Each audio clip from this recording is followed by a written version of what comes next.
Muchísimas gracias. Bueno, en principio, la bienvenida a todos los espectadores, asistentes a esta charla que hemos querido, Fernando y yo, hacerlo desde un enfoque más práctico. Creo que ya durante estos últimos meses, más que todo por la pandemia también, se ha empezado a desarrollar mucho trabajo sobre la importancia de la innovación y qué cosa viene para la industria legal respecto a la innovación. Sin embargo, nosotros cuando hemos tenido muchas conversaciones al respecto de esto, hemos analizado que para hablar de innovación creo que tenemos que tener claro y saber cuál es el estadio en que nos encontramos como industria, como empresa y también como persona, si es que somos o dirigimos una firma de abogados.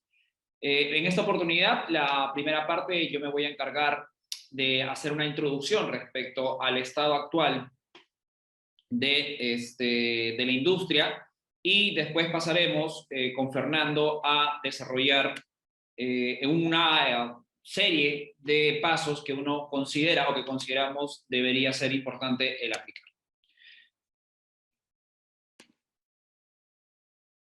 Bien, para hablar de cómo hacer de mi estudio o mi firma de abogados una empresa rentable, eficiente, innovadora, primero tenemos que conocer cuál es nuestra posición en la industria legal. Esto ya lo había comentado anteriormente, es muy importante para desarrollar cualquier estrategia el conocernos realmente dónde estamos.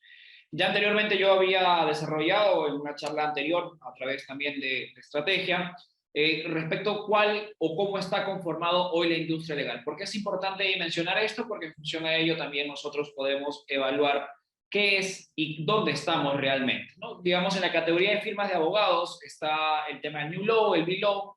¿Por qué las ALSP no las considero dentro de las firmas de abogados? Porque son prestadores, digamos, de servicios alternativos, que muchos los incluirían dentro del New Law. Sin embargo, dado que no es una firma de abogado propiamente dicho, no entraría dentro de esa clasificación. Para mí, realmente, esta clasificación determina la forma como se prestan los servicios siendo una firma de abogados. Las ALSP llegan a ser proveedores alternativos a las firmas de abogados y entre ellas las Big Four están desarrollando un trabajo muy potente al respecto. Y bueno, las empresas de Legal Tech. Hoy es muy probable que quienes asistan o quienes están asistiendo o quienes están viendo esta presentación pertenecen a este grupo. De hecho, que dentro del sector legal nos van a poder acompañar en esta presentación también algunos gerentes o personas interesadas de entidades informativas como institutos, universidades y asociaciones. Bueno, una vez que nosotros sabemos dónde estamos en la industria legal, lo importante como firma de abogados es determinar la clasificación en la que nos encontramos. Nosotros hemos desarrollado básicamente 5 clasificaciones. Una firma de abogados puede clasificarse por tipo de cliente, por tamaño, por tipo de oferta de servicio, por modelo de gestión y por tendencia. Esto de aquí, ¿por qué sirve muchísimo? Porque en función a ello es dónde estamos nosotros. Yo sugeriría en esta fase de aquí que básicamente ustedes puedan decir, ok, yo soy una firma de abogados, por tamaño me encuentro en tal, por tipo de oferta me encuentro en tal, por modelo de gestión me encuentro en tal, por tendencia me encuentro en tal. Esto como definición de ustedes. Eso es un tema muy importante para que ustedes mismos vean y digan, yo soy una firma de abogados con estas características. Ok, por tipo de cliente, personas naturales, empresas y mixtos. Para determinar qué tipo de firma eres por tipo de cliente, debes determinar que más del 50 o 70%, o mejor dicho, más del 70% de un grupo de estos, de personas naturales o empresas, o si tienes 50-50, 40-60, eres mixto, pero si tienes más del 70% de tus clientes son empresas, pues eres una firma que tiene una firma que está enfocada por tipo de cliente de empresas. De hecho, que puedes tener personas naturales, sí, pero realmente tu núcleo más fuerte hoy por hoy es el tema de empresas. Por tamaño, puedes calificarte como un estudio independiente, si haces práctica independiente, como un estudio micro, pequeño, mediano y grande. Aquí esta clasificación solamente aplica a Perú y Latinoamérica en general. En el mercado global, los tamaños de micro, pequeño, mediano y grande realmente es mucho más amplio. Pero para efectos de situarnos en Latinoamérica, estos son las clasificaciones por tamaño. Entonces, primero me determino qué tipo de firma soy por cliente, me determino qué tipo de firma soy por tamaño. Lo siguiente es qué tipo de firma soy por oferta de servicios. Si soy una full service, debo tener por lo menos 5 áreas constituidas. No quiero decir que tengo, ya que hay una relación entre socios y áreas, porque si yo soy un solo socio, pero tengo 5 áreas, tengo que ver si realmente tengo líderes en cada una de las áreas para poder constituirme como una full service. De ahí están las boutiques, que por decisión del mercado, por su especialización, tienen una o dos áreas. De ahí puedo clasificarme también si voy por nicho de mercado, si estoy básicamente en una industria, soy un tipo de servicio, una firma por nicho de mercado, ya sea por la industria a la que atiendo o por el perfil del cliente.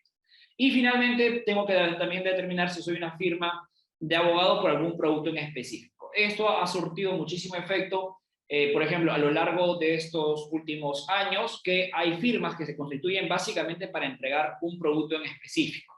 Esto ha sido parte un poco de la dinámica del mercado, sobre todo porque estos son commodities que uno puede ofrecer y que existen hoy por hoy firmas que tienen esta estructura. Una vez que me he definido yo qué tipo por cliente, por tamaño, por oferta de servicio, me hablo por modelo de gestión.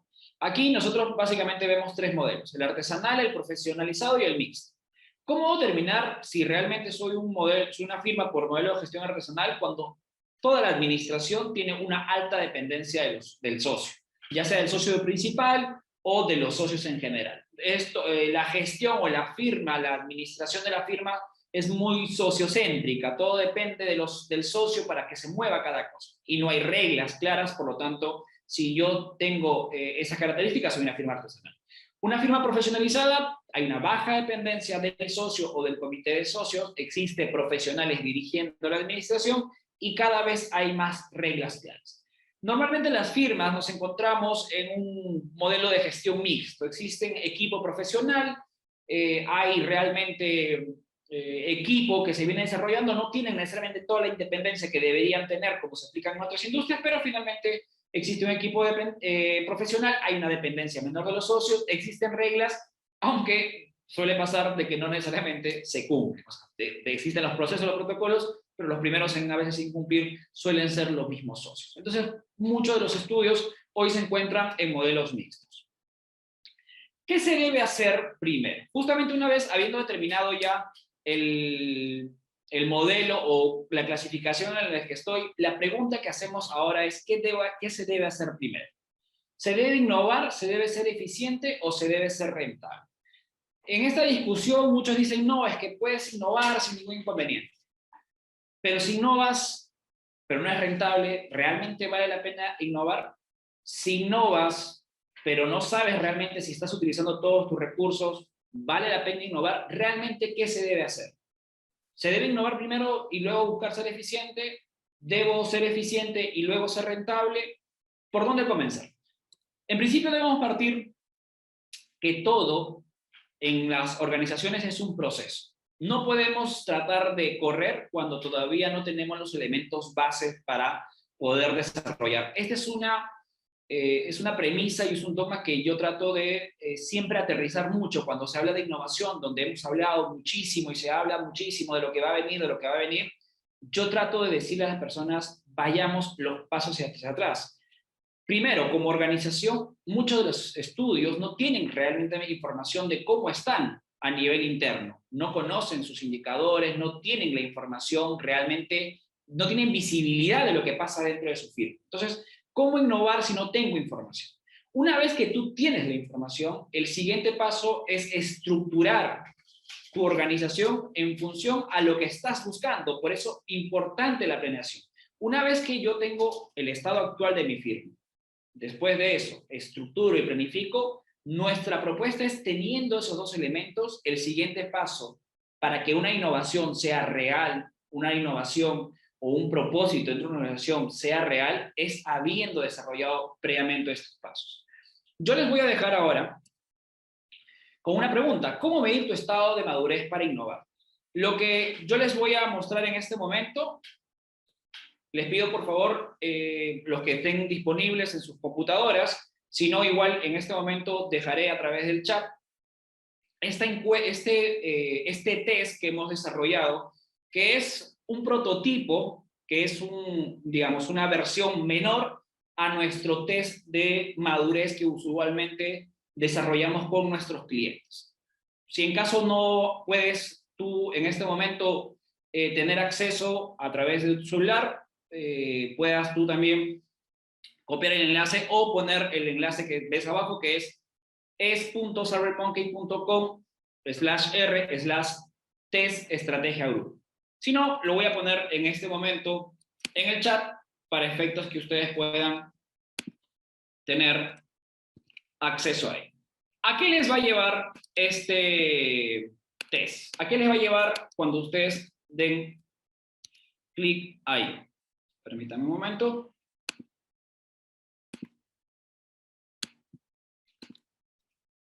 Listo. Para los que no están en el celular, pueden entrar a ese enlace y ustedes en ese enlace van a poder ver un pequeño test. En ese test, ustedes van a ver esto de aquí. Este es un test, como les comenté, este es básicamente un formato, este es una parte, hemos tratado de condensar, que nosotros evaluamos normalmente cuando vemos la madurez para la innovación en la industria legal, lo analizamos desde 5 dimensiones o 5 niveles. Un nivel administrativo, un nivel tecnológico, un nivel de comunicación y marketing, un nivel de capital humano y un nivel de innovación. Normalmente nuestros tests suelen tener más de 100 preguntas o los estudios que realizamos suelen tener una amplitud de preguntas, pero este es un primer testeo para que ustedes puedan ver realmente cuál es el estado de madurez. Este test tiene 25 preguntas, siendo 25 puntos el puntaje más alto. Mientras más cercano estés a los 25 puntos, después de resolver esta encuesta, tú podrás saber qué tan cerca o qué tan lejos te encuentras para poder saber si estás a nivel de madurez para aplicar innovación en este momento dentro de tu organización.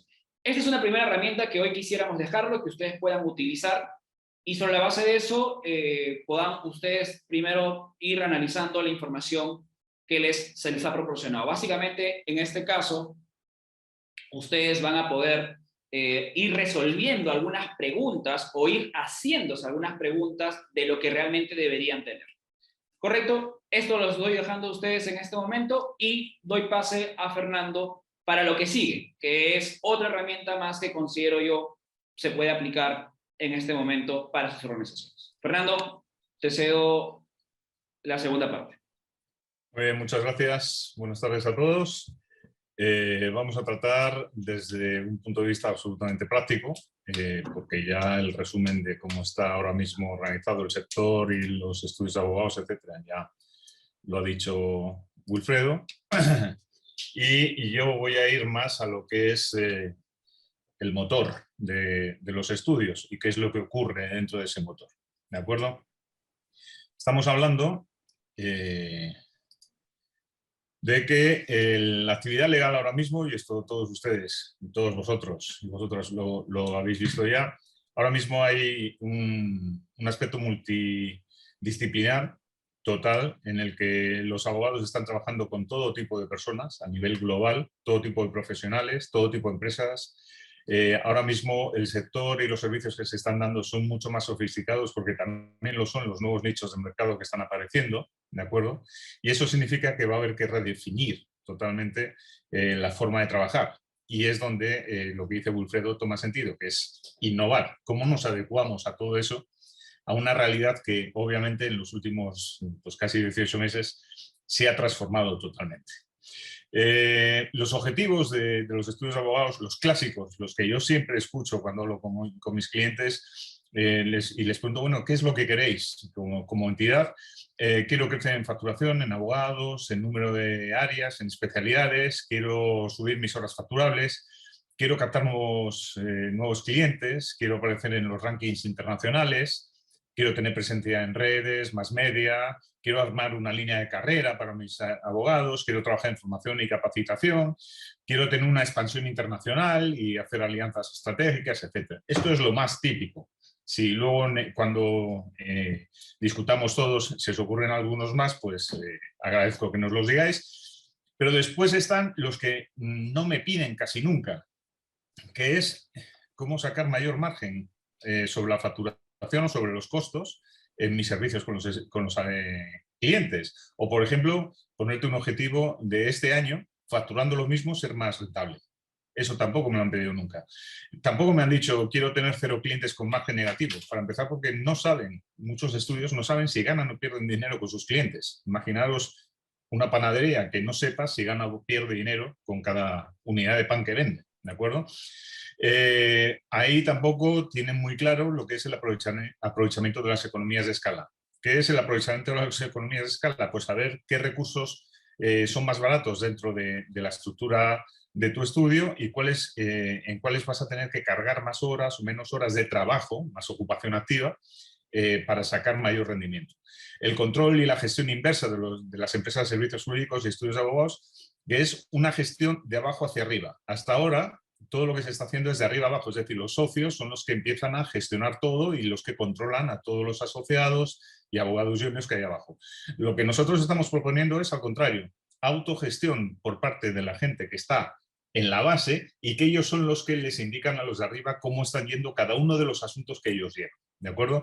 Implementación de centros de costo, tema de pricing, implementación de unidades de negocio, nunca, o sea, muy poco se me pide.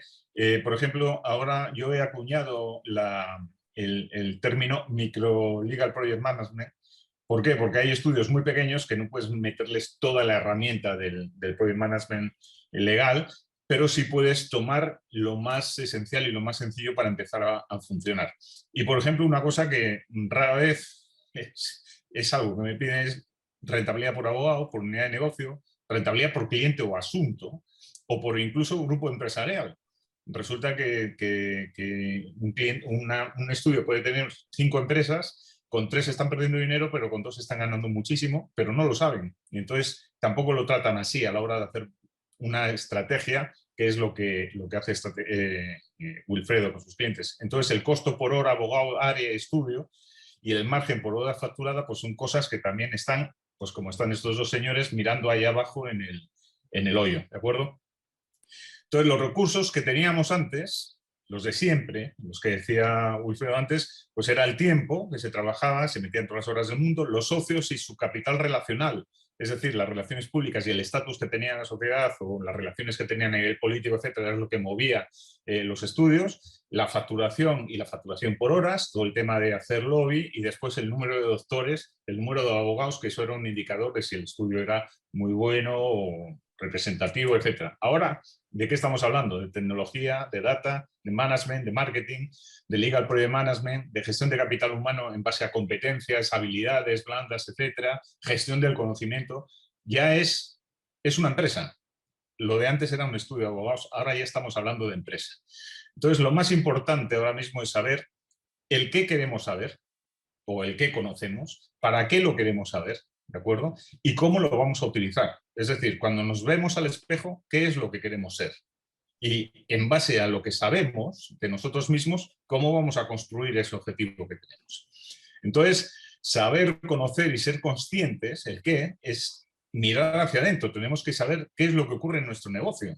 No podemos obviarlo, no podemos guiarnos porque los precios los pone el mercado, no. Nosotros tenemos que saber cuánto valen nuestros servicios. Tenemos que saber qué es lo que está ocurriendo en las entrañas de nuestra empresa.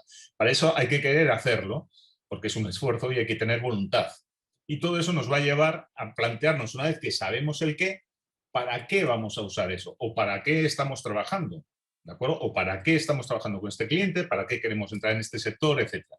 Ese para qué, una vez que nosotros ya sabemos, conocemos y somos conscientes, ahí es cuando tenemos que empezar a trabajar qué objeto tiene todo lo que sé en mi empresa.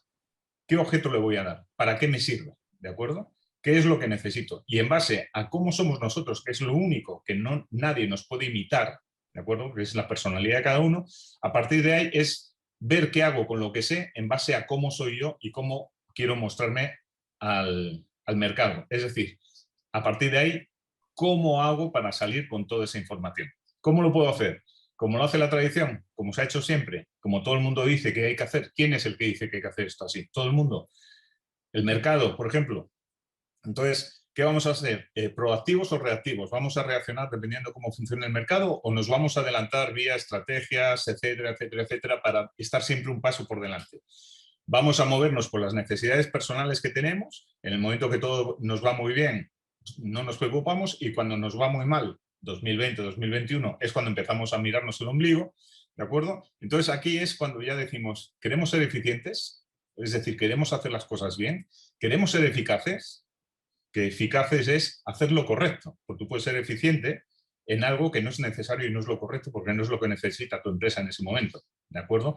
Entonces, yo siempre digo que lo importante son las tres es, y es ser efectivo. Y ser efectivo es hacer lo correcto de manera eficiente. Es decir, tener claro tu objetivo, para qué lo haces, cómo lo haces, y en ese momento ser el mejor a la hora de hacerlo. Entonces, para eso necesitas un punto de vista propio, pero el punto de vista propio tiene que estar basado en la información que tienes de tu propio negocio. Si no sabes lo que ocurre en tu propio negocio, es muy difícil que tengas tu propio punto de vista, en base a tus valores, a tus creencias y a la visión y misión que tengas, si es que la tienes o te has preocupado de tenerla, para al final tener tu objetivo como organización, como estudio, como abogado, como managing partner, como socio patrimonial, lo que sea, para hacerlo a tu manera, ¿de acuerdo? Como decía Frank Sinatra. Bien, en este sentido, ya en un modo práctico, hemos estructurado lo que entendemos que es necesario saber para poder después dar el paso y estar hablando con Wilfredo todo el tema de estrategias, marketing, etcétera. Pues lo primero es el primer módulo, que es estático, y es decir, lo que yo propongo. Y digo lo que yo propongo porque es cuando nosotros hacemos el presupuesto anual, antes de que ocurra nada, nosotros presuponemos qué es lo que queremos que ocurra, ponemos los parámetros, controlamos la capacidad productiva, es decir, decidimos si la capacidad de todos los abogados que van a trabajar en el estudio es de 8 horas, y con que trabajen 8 horas nos da igual si son facturables o no son facturables, son 8 horas y se acabó, o si por el contrario queremos otro modelo de tiempo en el que la capacidad sí son 8 horas, pero después tienes la ocupación activa, que en este caso puede ser un tanto por ciento de horas facturables, imaginaros que son 6, y las horas no facturables, que son 2. Varía en cada estudio, etc. Hay que detallar bien eso, qué es lo que se quiere hacer y cómo se quiere trabajar, ¿de acuerdo? ¿Cómo lo propones? Los días hábiles no los propones tú, te los propone el calendario laboral, pero son muy importantes también a la hora de saber cuántas horas o cuánta capacidad vas a tener de trabajo de todo tu capital humano. Después, el cálculo del costo por unidad de ocupación. Es decir, hay dos, en el costo de hora, por así decirlo, hay dos componentes. Uno que está relacionado directamente al sueldo de cuarta a quinta que recibe el abogado, y otro que está relacionado directamente con la parte proporcional de gastos generales que hay que imputarle por pertenecer a la organización. ¿De acuerdo? Entonces, con ese dato ya vas a saber, vas a presuponer, vas a hacer un presupuesto de cuánto tú quieres que cueste la hora, que sea el costo de cada uno de tus abogados. Y en base a eso ya puedes hacer una prospección del modelo de precios. Es decir, ya puedes decidir cómo quieres facturar a tus clientes, dónde vas a cargar más horas, dónde vas a cargar menos horas, qué recursos son más importantes a trabajar. Puedes tener, obviamente, la línea de carrera bien detallada y en base a esa línea de carrera ya trabajar con todo lo demás. Este es un módulo estático porque es uno en el que tú te sientas y tienes que pensar con tu equipo qué es lo que quieres hacer. Entonces, como os he dicho antes, tenemos cuarta, quinta, tenemos los gastos generales, los gastos fijos, y tenemos la ocupación, que digamos que son las horas que se facturan. La ocupación puede ser igual a la capacidad, 8 horas, o podemos hablar, como os he dicho antes, de ocupación activa y ocupación pasiva. Horas facturables, no facturables. Una vez que sabemos eso, al relacionar cuarta, quinta con la ocupación activa, obtenemos el self-head, y al relacionar los gastos generales con los gastos fijos es cuando obtenemos el overhead.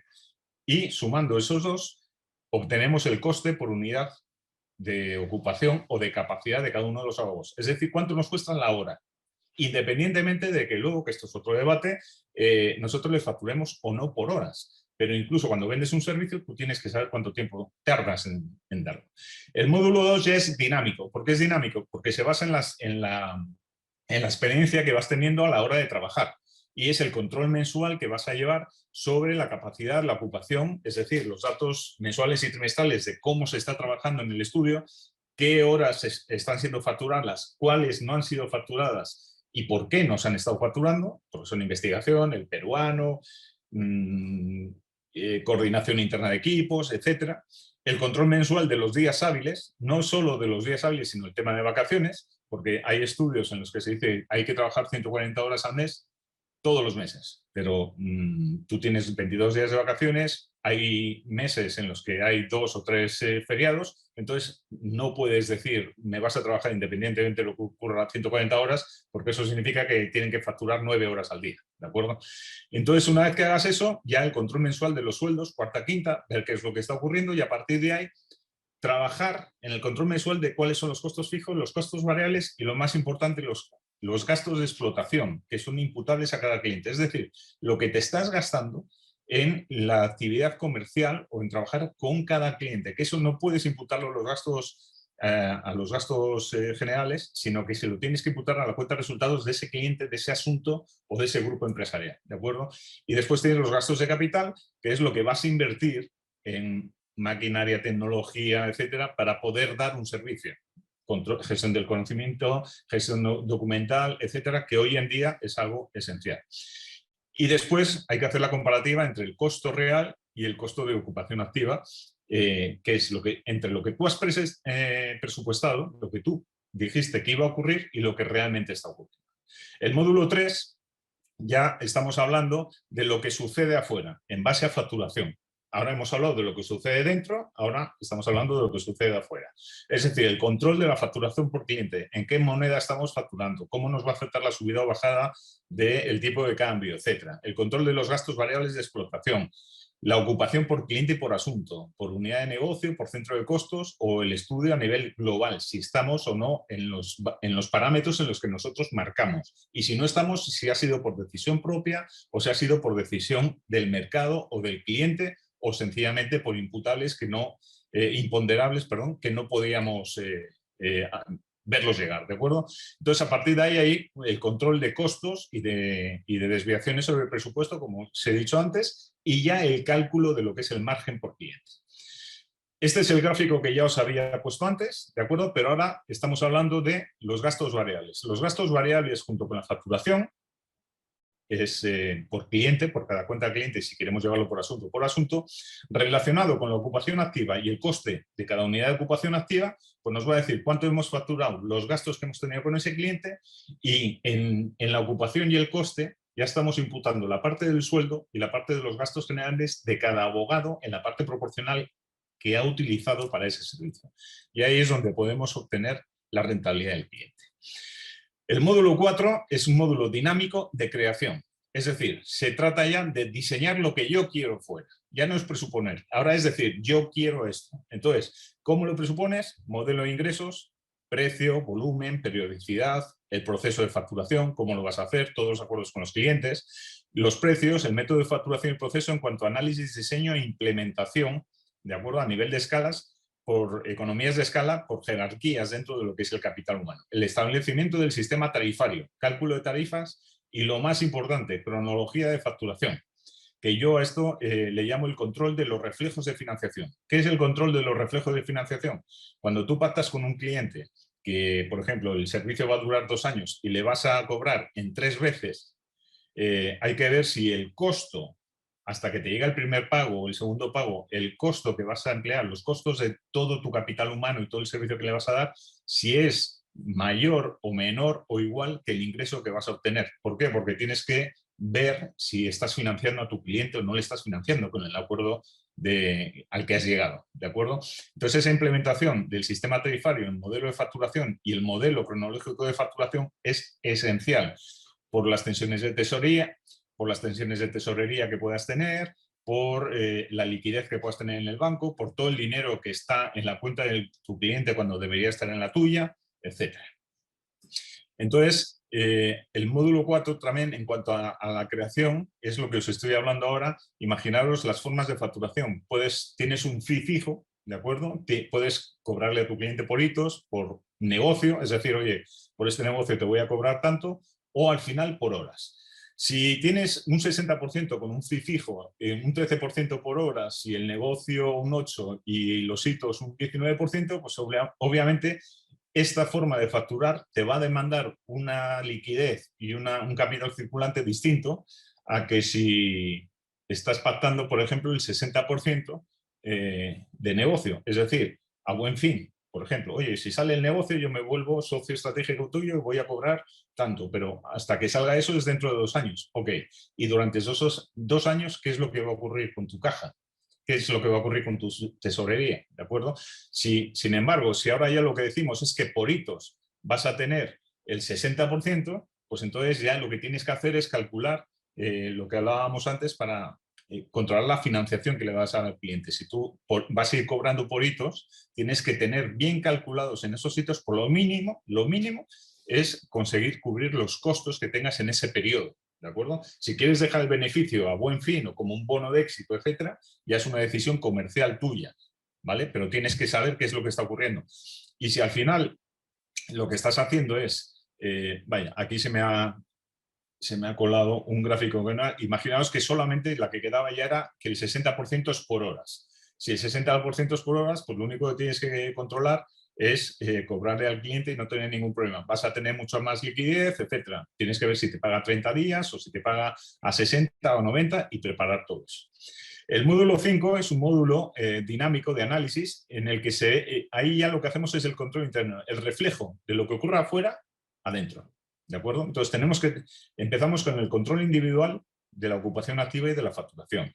El control de la realización, es decir, de la facturación, pero cancelada, lo que está en proceso de cobranza y lo impagado. Tenemos que empezar a prever qué es lo que está ocurriendo. Si tenemos mucho riesgo de facturación y de impago con un solo cliente. Hay veces que la gente dice, bueno, tenemos un clientazo y resulta que el 50% de la facturación del estudio, sobre todo si es pequeño, está comprometida con ese cliente. Si ese cliente estornuda, vamos a coger gripe todos los demás, ¿de acuerdo? El control de los valores de ocupación, la venta, el costo real y el costo presupuestado por cada uno de los clientes, ahora que ya sabes lo que le has facturado, cuánto le has facturado, cuándo se lo has facturado, cómo se lo has facturado. Ahí es cuando tienes el control con los clientes, que puedes controlar las horas, por ejemplo, que has metido con los clientes sin tener en cuenta la facturación, o al contrario, o teniendo las dos. Pero lo más importante es el control mensual de rentabilidad y margen de cada uno de los clientes por los márgenes recibidos. Imaginaros que tenemos como estudio, en un periodo de análisis, el año XXX, da igual, tenemos unos costos de 2,5 millones de dólares a final de año, tenemos unos ingresos de 3 millones y el margen que hemos dado es de 500.000. Hasta aquí, el managing partner y los socios estarán encantados, estarán súper tranquilos. Dirán, oye, hemos ganado 500.000 dólares para una facturación de 3 millones. Pero si yo os digo que con el 45% de los clientes de ese resultado hemos facturado 2 millones, hemos tenido 1.250.000 dólares de costos y el margen que nos han dejado son 750.000, y que con el otro 55% de los clientes hemos facturado 1 millón, hemos tenido los mismos costos y resulta que hemos perdido 250.000, ¿qué cara se os quedaría? Es decir, aquí estamos diciendo que de 100 clientes, con 45 ganarías 750.000, pero si son 100, estarías ganando solamente 500.000, porque con 55 clientes estás perdiendo. Imaginaros, para un 66% de facturación contra un 33% de los que pierden, a igual costo, resulta que con el 45% de los clientes tienes un 37,5%, y con el otro cliente y con los otros 55 clientes pierdes un 25%. ¿Qué es lo que harías aquí? Si a ti te dicen esto a principio de año, te dicen, ¿qué preferirías? ¿Ganar 750.000 con 45 clientes o 500.000 con 100? Ahí os dejo la pregunta. Por eso es importante saber qué es lo que está ocurriendo, porque hay veces que el margen y el esfuerzo que sacas con unos clientes se te está yendo para enjuagar las pérdidas con otros, ¿de acuerdo? Ese es donde hay que poner la lupa.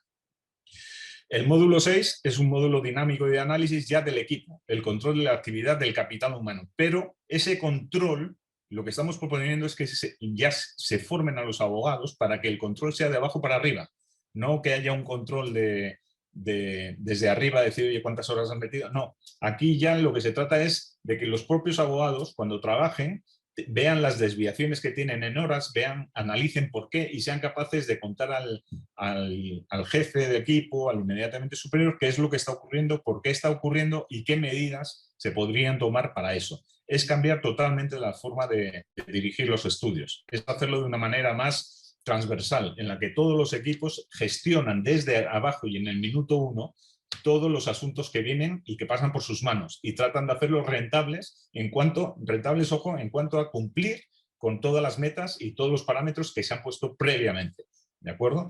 Entonces, por eso hablo de micro Legal Project Management. ¿Por qué? Porque utilizamos de esa gran herramienta que es el Legal Project Management, utilizamos lo necesario para la estructura que tiene cada uno de los estudios. Aquí podéis ver, se hace el análisis de cada cliente, análisis del logro de objetivos, comparación del costo real con el costo presupuestado en base a todos los KPIs que podamos, la comparación del margen real con el margen presupuestado y por qué resulta que estamos perdiendo dinero o no. ¿ok? El módulo 7 es un módulo dinámico de análisis en el que ya tomamos el conocimiento de la realidad, ya más a nivel macro. Ya hablamos de áreas, unidades de negocio, en lo que ya trabajamos sobre el conocimiento, que es lo que decía Wilfredo, la información para poder analizarla y luego tomar decisiones comerciales, de decisiones estratégicas, de marketing, etcétera, o un plan estratégico, una vez que sabemos lo que está ocurriendo. Informe mensual de ingresos, egresos y margen bruto. Esto es casi una perogrullada, porque si no sabemos cómo vamos mensualmente, si estamos mejor o peor de lo que nosotros pensábamos, pues tenemos un problema. Informe sobre la cartera de clientes. ¿Cuáles son rentables, cuáles no son rentables? La trazabilidad de los resultados, es decir, ver los costos, la ocupación y las economías de escala que hemos utilizado. Ver cómo hemos estado facturando a esos clientes históricamente y si nos ha dado resultado o no, o si nos hemos equivocado y resulta que durante 6 meses hemos estado poniendo nosotros la plata y al final han venido ellos y nos ha salido bien, pero durante un tiempo nosotros, eso también es un costo para nosotros porque hemos estado adelantando el dinero. El informe sobre la ocupación, imaginaros, la generada por los distintos abogados para el estudio, para las áreas, qué clientes ha traído cada abogado, si son rentables, si no son rentables, qué ocupación, los costos, la rentabilidad obtenida con cada uno de ellos y cómo eso aporta la rentabilidad para el estudio. ¿De acuerdo? El módulo 8 ya es un módulo, volvemos otra vez a un módulo estático de análisis, que es lo que yo llamo contar la historia. ¿Por qué? Porque contamos la historia en base a lo que ha ocurrido cada año y ya podemos ir haciendo estudios y comparaciones de cada año. Ciclos de facturación, por ejemplo, si tenemos tributaristas, tenemos procesalistas, tenemos laboralistas, etcétera, ver cuáles son los ciclos de facturación de esos servicios. ¿Por qué? Porque sabemos que en febrero, por ejemplo, un procesalista pues, va a tener poco trabajo. A lo mejor un tributarista en marzo, que es cuando empiezan todos los líos fiscales, tenemos más, lo que sea. Pero también saber, porque eso nos va a influir muchísimo a la hora de trabajar, qué es lo que está ocurriendo a nivel de facturación con nuestros clientes, ya no depende de nosotros, ¿de acuerdo? Son los imponderables de los que hablaba antes. Estudio comparativo de los niveles y periodicidad de la ocupación, que es lo que os acabo de decir, relacionar la ocupación con la facturación y la cobranza de esas facturas, las comparativas de ingresos, egresos por periodos, por años, por trimestres, etcétera, todo lo que podamos saber. Y a nivel de cliente, lo que os decía, los ciclos de facturación con periodicidad de ocupación activa y pasiva, saber qué es lo que está ocurriendo. El módulo 9 es otro estático en el que ya los protagonistas son los clientes, ¿de acuerdo? Y hablamos de segmentación y aquí es cuando Wilfredo se frota las manos porque aquí ya hablamos de marketing, de estrategia, etcétera, donde ya tenemos que empezar a asesorar a nuestros clientes, a los abogados en qué sector están, segmentarlos por las disciplinas del derecho más requeridas, tenemos que saber en qué estamos vendiendo más, por qué estamos vendiendo más. A lo mejor de repente resulta que tenemos una subida muy importante por temas de mercado, los productos, los asuntos, la vinculación y retención, es decir, si una empresa nos trae solamente los temas tributarios o nos está trayendo laboral, corporativo, etcétera, entonces ya está entrando en la rueda, cómo factura, el margen que obtenemos, etc. Y después, muy importante, que de esto también hablaba Wilfredo, es cómo estamos, el catálogo de productos, cómo estamos ofreciéndonos nuestros productos. Si hay productos que son como un commodity, que ya cuando viene el cliente le decimos estos son $500 y nosotros ya sabemos cómo funciona, lo que hay que hacer, tenemos toda la estructura y eso se sigue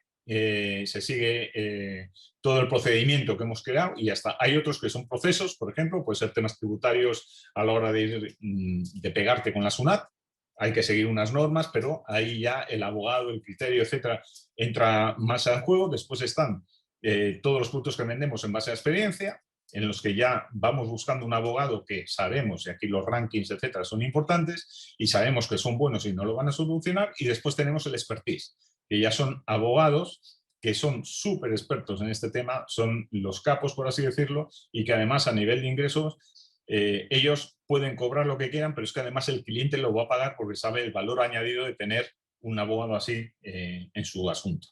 Y después, cuando ya tenemos todo esto mapeado y ya sabemos lo que ocurre, es cuando podemos hacer este mini plan estratégico, por así decirlo, en 3 fases, ¿de acuerdo? Que es el diseño de futuro, es dinámico y la estrategia es de creación. Y aquí hablamos de una fase 1, análisis de la situación interna, el diagnóstico de la situación y después el análisis de la situación externa. El de la situación externa, bueno, no lo pueden contar, pero el análisis y el diagnóstico interno necesitamos saber toda esta información porque si no vamos a estar cojos a la hora de pasar a la fase 2 para tomar decisiones estratégicas. Poner nuestros objetivos, hablar de visión, misión, valores. No os voy a contar ya a estas alturas lo que es todo este tema del plan estratégico, ya lo conocéis, y las estrategias corporativas, las definiciones del negocio, etcétera. Y ya una vez que sepamos todo eso también en base a la información, como estáis viendo, estoy siguiendo lo que ha dicho antes Wilfredo, ya meternos en decisiones operativas, es decir, a trabajar. Vamos a lo que está en papel lo vamos a hacer facturas, por así decir, ¿de acuerdo? Entonces, lo que os he contado, lo que os hemos contado Wilfredo y yo ahora, hemos hablado de los objetivos y hemos hablado de los recursos, ¿de acuerdo? Que es lo que estábamos hablando antes. Vosotros, a nivel, y todos los que dirigís, todos los abogados en realidad tienen que crear, tienen que computar y tienen que evaluar y discriminar y tienen que tener una visión y el poder, no el poder de poder hacerlo, sino el sentirse empoderado para salir al mercado y mostrar lo que valen, ¿de acuerdo?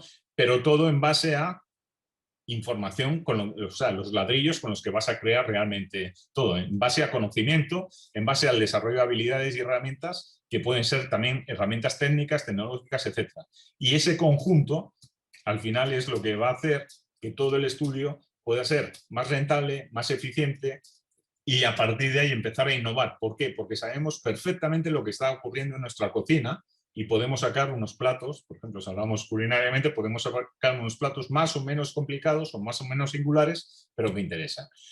Ahora vamos a dejar ya para el debate el tema de los obstáculos, las consecuencias y las renuncias a las que vais a tener o que vosotros veis que tenéis que enfrentaros a la hora de hacer esto para crear valor para vuestros clientes. ¿De acuerdo? Creo que es esencial y aquí ya es importante vuestra opinión porque toda la información ya os la hemos dado muy someramente, pero creo que es importante que ahora nos contéis vosotros. Y nada más, Wilfredo, te dejo ya a ti. Bien, Fernando. Pues nada, lo importante ahora es, de hecho, que hay algunas preguntas que nos han pasado por interno. Hay alguna pregunta vinculada al tema de estrategia, mientras que quisiéramos conversar igual, Fernando, de otro tema. Bueno, acá hay una pregunta de Hernando. Sí, hay una Pregunta de Hernando pregunta. que nos indican las estrategias para captar más clientes. Antes de pasar con esa pregunta y responder algunas cuestiones al respecto, me gustaría también responder una pregunta que va un poquito con el previo, ¿no? ¿Cuáles son los errores más comunes que encuentras en los despachos de abogados? Fernando, en la experiencia que has estado desarrollando con las firmas, ¿cuáles crees tú que son los errores más comunes al respecto? Pues el más común es hacer una propuesta de vender, como decía antes, 20 unidades de pan sin saber cuánto cuestan y poniéndolo al precio que marca el mercado. Es decir, ir muchas veces por captar al cliente, darle cualquier precio y después eso se puede traducir en un problema. ¿Por qué? Porque incurres en pérdida, esa pérdida te va a empezar a poner nervioso, el servicio muchas veces se puede resentir, entonces ese es uno de los problemas, ¿de acuerdo? Tú y yo ya sabes que hemos hablado mucho sobre esto y es ¿para qué estás haciendo eso? ¿Para qué captas a ese cliente? ¿Qué es lo que quieres conseguir al captar a ese cliente? ¿Quieres captarle por tenerle nada más y sin importarte si ganas dinero o no ganas dinero? ¿O quieres captarle sabiendo lo que vas a ganar y además defendiendo tu tarifa porque eres un estudio de abogados bueno que se va a preocupar de él, que le va a dar tranquilidad, que le va a dar confianza en el servicio y que a partir de ese momento vas a poder funcionar más? Mira, Matt Watkinson, en un libro que se llama La Cuadrícula, dice que toda empresa tiene 3 objetivos fundamentales. 1, ser deseable, ¿de acuerdo? Es decir, que lo que vendes se desee. 2, ser rentable. Y una vez que eres rentable, la continuidad. Y la continuidad, la sostenibilidad en el tiempo te la dan los clientes. A nivel de mercado tienes que hablar de los clientes, captación, retención y vinculación, ¿de acuerdo? Y que no se te vaya. Entonces, creo que por ahí va muchas veces esto. Primero tienes que ser deseable, después tienes que ser rentable y después ya sostenible, porque si lo haces al revés, estás complicado. Sí, mira, ahí respondiendo un poco la pregunta de Violeta, yo veo quizás dos errores comunes en todos estos procesos. Uno, sabemos que estamos mal, o sea, los estudios saben que hay algo que no está bien, porque carecen de información. Entonces, sabiendo que no están bien, el problema es cuánto están dispuestos a invertir para que alguien les haga ver realmente cuán mal están. Y ese es el primer problema. El primer error común es no tener, digamos, la apertura para invertir en que puedas tú tener visibilidad y una radiografía de cómo estás internamente. Entonces, digamos, romper ese primer error o ese primer error de posición de parte de los socios es un tema que yo veo que es muy común. Cuando ya aperturas lo otro, y otro error muy común, es que los estudios y los socios o la dirección de la firma suelen tomar más decisiones por intuición que por información. Y justamente ahí está un poco el tema. Y yo creo, te digo, que un tercer error es no darle, o sea, no crear estructura administrativa para, digamos, darle fortaleza para que los socios puedan tomar decisiones. Entonces yo creo que ahí hay un tema bastante importante a trabajar. Hay otra pregunta que nos traslada, voy a responder ahora, le vamos a responder la pregunta de Hernando Cáceres, que nos traslada, ¿qué estrategias se podrían utilizar más para captar clientes? No sé si Fernando quieras dar tú alguna sugerencia o me permites ahí desarrollarlo yo. Desarrollalo tú, por favor. Una de las cosas que comentamos al inicio es saber en qué estadio nos encontramos. Justamente la primera parte que hablábamos de dónde te encontrabas en la industria legal, conocer qué tipo de firma eres, te va a permitir a ti también tomar en cuenta cuál es tu público objetivo. Una vez que tú estableces tu público objetivo, tú debes entender que debes hacer un trabajo constante. Una de las cosas que te puedo decir que para captar clientes no hay fórmula mágica. No es que el día de mañana te digo, haz estos 3 pasos y vas a tener 100 clientes. Con mucha preocupación veo que últimamente en las redes sociales se están vendiendo cursos, digamos, pagados de 50 a 30 dólares, donde te dicen, capta clientes como camión. Y tú dices, wow, me inscribo también en ese curso porque en la empresa de servicios legales, sobre todo en aquellos donde el proceso de compra se relaciona por la confianza, pues el proceso es mucho más, por decirlo así, mucho más largo. 3 cosas que sí considero que pueden servir muchísimo para captar clientes. Uno es el crear la red de contactos, el ampliar tu red de contactos, acercarte a tu público objetivo y crear relaciones. Hay una autora muy importante de relaciones públicas, Úrsula Vega, si no me equivoco, en su libro que he terminado de leer, me parece que da pautas muy importantes y del valor de las relaciones públicas, que muy pocos abogados entienden que lo que no debemos hacer es buscar desde el arranque vender. Debemos entender, y por ejemplo, las personas que me conocen saben muy bien que hay personas que me conocen hace 3 años y que hemos tenido relación cliente-proveedor después de 1 o 2 años, donde durante ese 1 año o 2 años hemos mantenido conversación, le hemos aportado valor, hemos dado algunas ideas, hemos ido entregando la información, invitándoles a eventos. Primero hemos creado relación. Una estrategia que sirve muchísimo es la creación de relaciones antes que vender, sobre todo para este tipo de cosas. Pero si eres un commodity, si eres una empresa que vende productos donde no va a haber una vinculación de cercanía con el servicio, entiéndase, por ejemplo, mira, estas plataformas de Legal Tech que están ofreciendo servicios de constitución de empresa, ya ahí, digamos, no hay una relación de tanta cercanía. Entonces ahí sí la estrategia digital es importante. ¿Qué recomiendo? Si no tienes mucho presupuesto para poder implementar estrategias digitales, entiéndase en Google Ads, en Facebook, en las plataformas que hoy existen, ya existe, y lo bueno del Internet es que ha democratizado mucho tutoriales que te puedan permitir desarrollar. Si tienes la capacidad para invertir en asesoramiento, así sea una charla, así sea un curso, traten de invertir. A veces la mejor estrategia en este momento es invertir en aquello donde realmente tú quisieras empezar a desarrollar o implementar tu acercamiento. Pues bien, pregunta número 3, Fernando dice, ¿los abogados suelen escuchar las estrategias de planificación y gestión o nos quedamos esperando hasta que nos toquen la rentabilidad y el presupuesto? Ahí, Miguel, nos gustaría saber si esto es una pregunta o principalmente es un comentario al respecto, porque la verdad que... Parece una declaración, ¿verdad? Exactamente. Una declaración.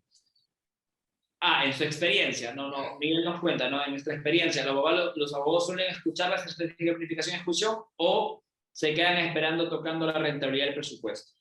Yo lo que he aprendido, y si me permites, Wilfredo, lo que he aprendido en todo este tiempo, en el que me he equivocado mucho, sobre todo porque, claro, los abogados no dejan de ser mis clientes, ¿no? Entonces, te das cuenta de que durante mucho tiempo, como consultor, el cliente te llama y te dice, oye, me pasa esto, ¿qué tengo que hacer?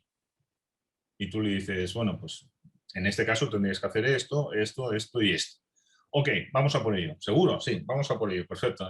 Empezamos a hacerlo y al cabo de 1 año y medio o 2 años se da cuenta de que no es lo que quería. Por eso antes hablaba de lo correcto o no correcto, de lo necesario y no necesario. Y por eso yo he hablado antes de la personalidad. Es muy importante, y tú sabes que también estoy trabajando en lo que he visto en mi experiencia, como preguntaban, es que muchas veces el propio cliente no sabe lo que quiere, porque no tiene tiempo a detenerse a pensar lo que él quiere de verdad. ¿Cuál es su objetivo, como su personalidad, sus creencias, sus valores, los paradigmas? No se ha parado eso. ¿Por qué? Porque el mercado nos lleva a una velocidad en la que todo el mundo hace más o menos lo mismo. Y si tú vendes lo mismo para un tío de 2 metros que para un tío de 1,50 m, ¿de acuerdo? Pues vas a tener un problema, porque a uno de los dos no les va a servir. Entonces, yo ahora estoy trabajando con un servicio anterior de coaching en el que, haciendo coaching, invertimos tiempo en que el abogado, el managing partner, el que sea, dentro de la estructura de la empresa, sepa qué, para qué y cómo quiere hacer las cosas. Y en ese momento, y hasta dónde, el alcance. El alcance es muy importante, decir, quiero llegar hasta aquí, no quiero más, quiero llegar hasta aquí. Yo he cometido errores, decir, bueno, te doy hasta aquí, pero además toma todo esto. Y al final sienten, tú crees que le has dado valor, pero resulta que es que el cliente no, solo quería hasta ahí, no le hacía falta más. Entonces, el mayor problema es no escuchar a los clientes o que el cliente no haya investigado lo que realmente quiere. Entonces, muchas veces, ¿qué es lo que ocurre? Que te escuchan las estrategias, las implementas, pero después se dan cuenta de que no es lo que ellos querían, lo que necesitaban. Y entonces es cuando empiezan, que es algo que yo hablo mucho, cuando empiezan a sentirse incómodos en su zona de confort. Y entonces ahí ya es cuando tienen un problema. Correcto. No, y ahora, un tema importante de lo que comentaba Miguel es que realmente nosotros, nuestra propuesta siempre a nivel de servicio es, lo ideal es comenzar con la planificación y gestión, pero tampoco entendamos que la planificación puede tener una dimensión muy amplia. No busques tú el plan de negocio súper complejo que te muestre un flujo, proyecto. No, o sea, trata de ir acotando porque es importante, en el estado en el que te encuentras, es igual importante al menos trabajar indicadores vinculados a la rentabilidad del presupuesto. Lo que no podemos esperar, y eso siempre es una recomendación, es no comiences con el mega plan de gestión o con la mega planificación, cuando realmente lo que puedes es necesitar un plan inicial, acostumbrarte a ejecutar el plan, porque lo más importante no es hacer una planeación. Lo más importante es poder ejecutar. Por eso la recomendación es hacer planes aterrizables y concretos, que estén enfocados dentro de la planeación a medir la rentabilidad de lo que estás haciendo. Porque lo que no puede pasar es que no tengas un objetivo de medición. Entonces, desde nuestra experiencia, o al menos desde la experiencia que nosotros tenemos, hemos tratado siempre de sugerir planificar con modelos alcanzables en el corto tiempo y al mismo tiempo iniciar con este periodo, porque tampoco es cierto, o sea, no somos una beneficencia como para invertir y nunca ver rentabilidad. No, los negocios mes a mes miden rentabilidad y lo tienen que hacer y no está mal. Lo que está mal es simplemente encargarte de medir rentabilidad sin planeación, que ese es el estadio en el que se encuentran la mayoría de las organizaciones. Pero estarás conmigo, estás hablando de rentabilidad, que la rentabilidad mes a mes, los estudios de abogados, en la experiencia que yo tengo, lo que miran es la caja mes a mes, no la rentabilidad. ¿Entiendes? Ellos te dicen, mira, yo tengo que cubrir tanto todos los meses y tengo que facturar eso para cubrir. Entonces, hay veces que, lo que te digo, esa velocidad no te permite al final ir a lo concreto, que es, ¿estás ganando o no ganando dinero? ¿Tú has creado el estudio para ganar dinero o para qué lo has creado? Porque si lo has creado para otra cosa, ok. Ahora, si lo has creado para ganar dinero, estructúrate para ganar dinero. Y lo que decías antes de los objetivos, y yo creo que tú y yo lo hemos hablado alguna vez, yo soy más partidario de poner 100 objetivos pequeños y tener 80 casos de éxito y 20 de fracaso, por así decirlo, ¿de acuerdo? Que un superobjetivo conseguido al 80% que no es un caso de éxito, porque no has llegado al 100%. Entonces, por eso hablo del micro Legal Project Management. ¿Por qué? Hablo de micro porque hay que hacer las cosas de acuerdo a la estatura que tenemos, a la estructura que tenemos. No podemos trabajar como un estudio grande porque el estudio grande tiene otra realidad que no es la nuestra. Nosotros somos mucho más ágiles, podemos ser más flexibles, podemos adaptarnos más. Entonces eso nos permite sobrevivir de otra manera, por ejemplo, al tema de la pandemia. Entonces resulta que cosas que hasta ahora eran impensables, ahora es impensable que no sigan de hoy en adelante. ¿De acuerdo? Ahora, un tema complementando eso, justamente, Fernando, sea cual sea el tamaño de la organización, lo que no puede faltar son indicadores de medición. Ya sea que sean totalmente de acuerdo. Objetivos pequeños, así lo medimos en objetivos o lo demás. Por ejemplo, justamente la primera parte que yo hablaba de la estructura, el tipo de modelo, esto te tiene que permitir a ti el establecer indicadores. La recomendación siempre que le he hecho a las organizaciones que recién comienzan es trabajemos por lo menos en 5 indicadores que realmente nos hagan en una primera fase, los 3 o 6 primeros meses, decir si hemos alcanzado o no hemos alcanzado la meta. A veces, más que la planeación, es, como te digo, el proceso de ejecución de los objetivos que uno se plantea. Por eso es importante ahí la pregunta, Miguel, es la rentabilidad puede ser un objetivo que tú puedes incorporar desde el inicio de tu planeación, porque tú lo que puedes estar midiendo es eso mes a mes. Oye, realmente cuán rentable estoy siendo desde el mes 1. Pero importante comenzar por la planeación, porque la planeación te dice, ok, yo quiero, por decirlo así, quiero tener un 30% de rentabilidad sobre mi negocio. Eso involucra que tengo que tener una meta o un objetivo de venta de tanto, en función a mi planeación del costo que voy a desarrollar. Basado en lo que hemos conversado de tu propuesta de mercado es, si hoy tú le preguntas a los estudios de abogados, ¿qué porcentaje del sector X tú manejas? Muy pocos dicen, no lo sé.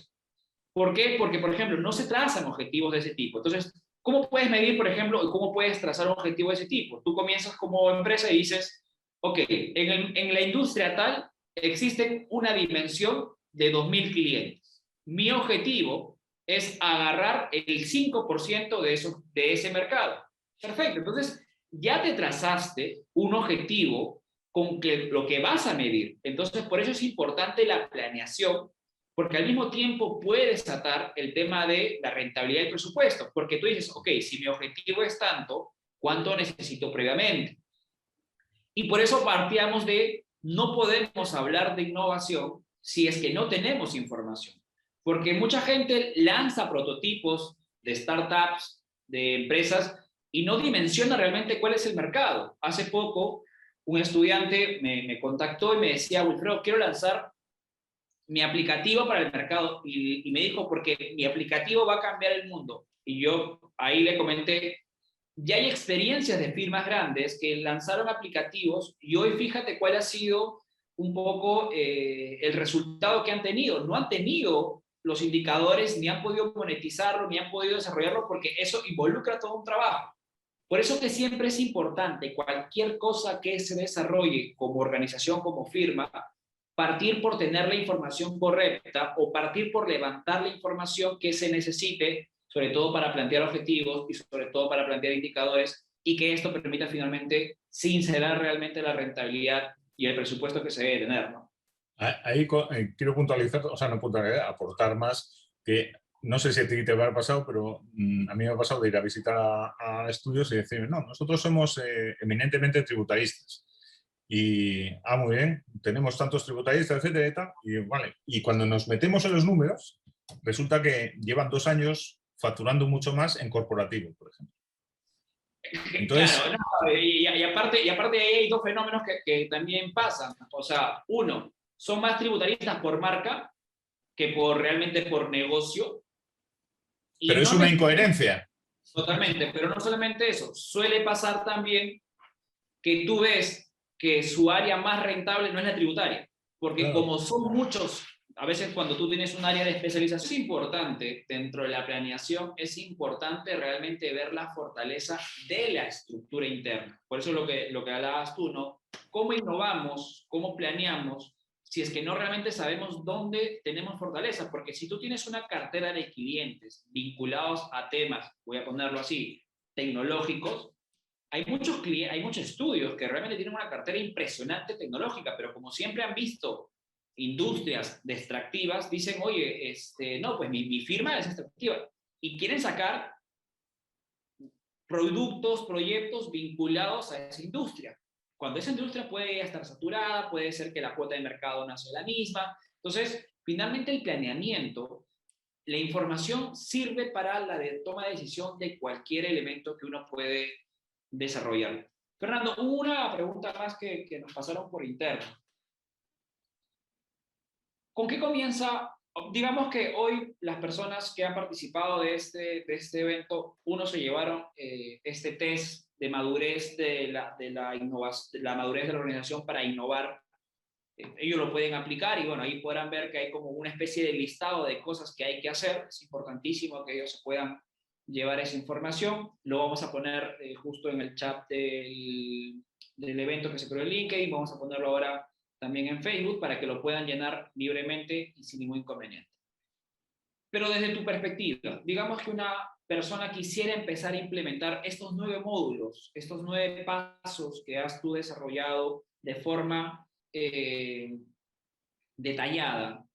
Si te diría, y la gente nos preguntan es, ¿cómo comienzo yo a dar el paso? Tomando en cuenta que probablemente lo que va a ser más complicado es abarcar todo eso de ahí.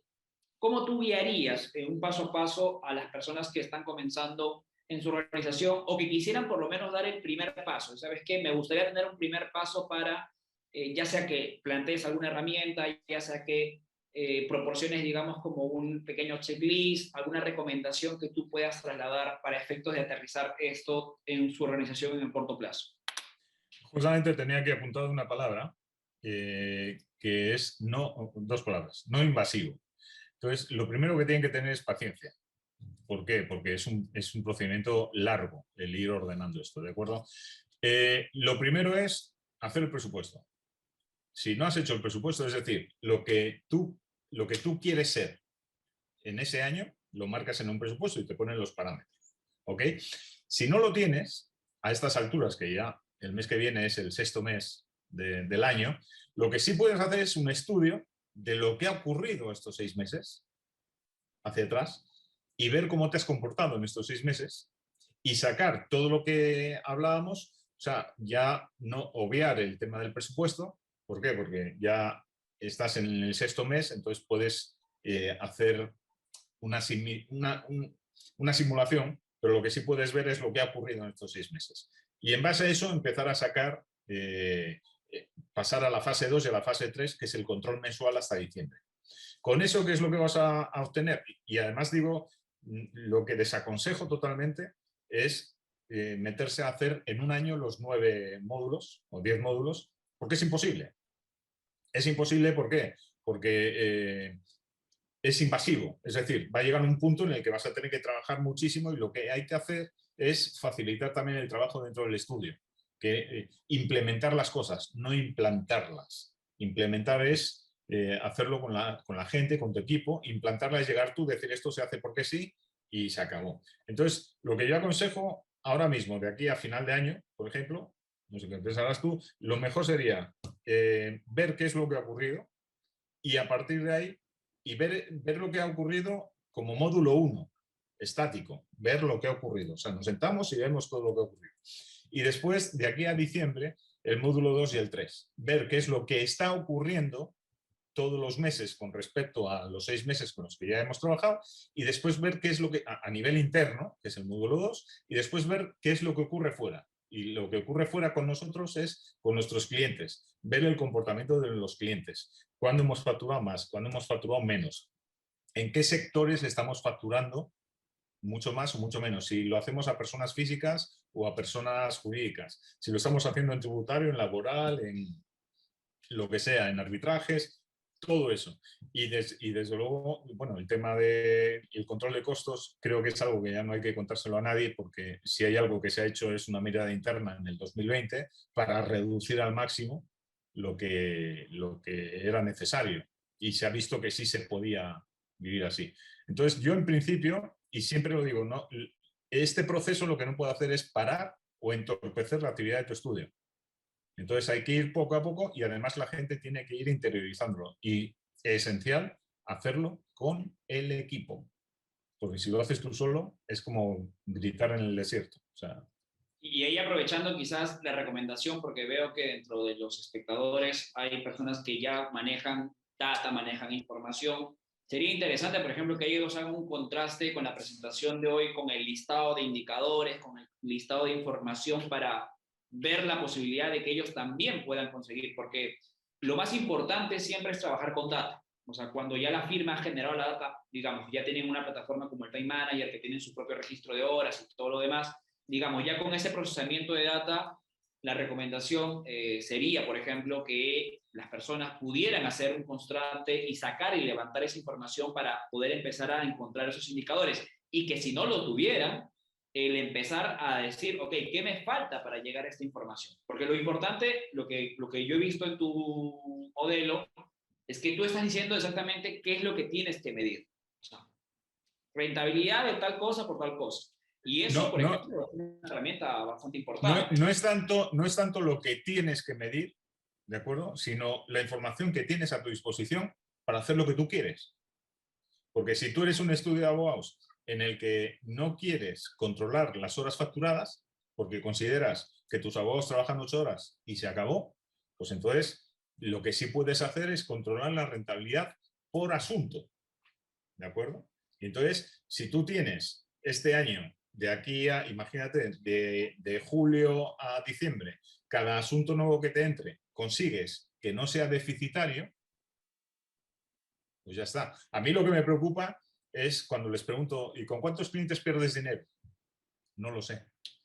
No, no, ¿Cómo es y posible? aparte, discúlpame, Fernando, tomando en cuenta que esta coyuntura que ha golpeado muchísimo la facturación, o sea, me refiero a que no ha habido crecimiento, uno puede ser más rentable con menos clientes, por lo que comentaste y mostraste, ¿no? Oye, no necesariamente hay que quedarnos con todo, porque puede ser que la firma subsista de mejor manera con menos clientes y con más clientes. Y Yo en justamente, perdóname que te interrumpa, pero es que si no se me olvida, ya estoy mayor. El año pasado, justamente con un cliente, después de hacer todo el estudio de 2018-2019 y un análisis exhaustivo interno en el que con este cliente sacamos todos esos indicadores y más. Y además se utilizaron, pues resulta que en el 2020 el primer objetivo fue subir las tarifas, pero no subirlas porque había que ganar más. No, era subirlas para ganar algo. O sea, había clientes con los que sí se ganaba, pero había otros con los que no. Y entonces analizamos las economías de escala que tenían ahí dentro y empezamos a decir, bueno, pues tú solo puedes ver el 10% de los asuntos. Y entonces lo que vas a hacer es coordinar, corregir, etcétera. Pero la base fuerte la van a hacer. Entonces, con eso hubo una subida de rentabilidad, facturando lo mismo, importantísima. Entonces, claro, eso de decir, ¿qué objetivo nos ponemos el año que viene? Vamos a ganar un 30% sobre costos, no sobre facturación, sobre costos, o si quieres sobre facturación, el objetivo que tú quieras. Ok, y objetivo de facturación, el mismo. Entonces, lo que te pones un objetivo de ganar más dinero. Si el año pasado, además tienes el dato, has ganado un 5%, pues este año facturando lo mismo quieres ganar un 30%. ¿Eso se puede conseguir? Sí, se puede conseguir, pero hay que ser efectivo, es decir, eficiente, hacer lo correcto, o sea, eficaz, que es hacer lo correcto, y eficiente, hacer lo correcto bien. Y en ese momento ya, pero claro, si eres muy bueno en hacer cosas que no son necesarias, pues al final eres un tío eficiente, sí, pero no estás obteniendo el resultado que deberías. Perfecto. Pues nada, Fernando, de nuestra parte veo que no hay más preguntas, así que agradezco a todos los participantes, espectadores.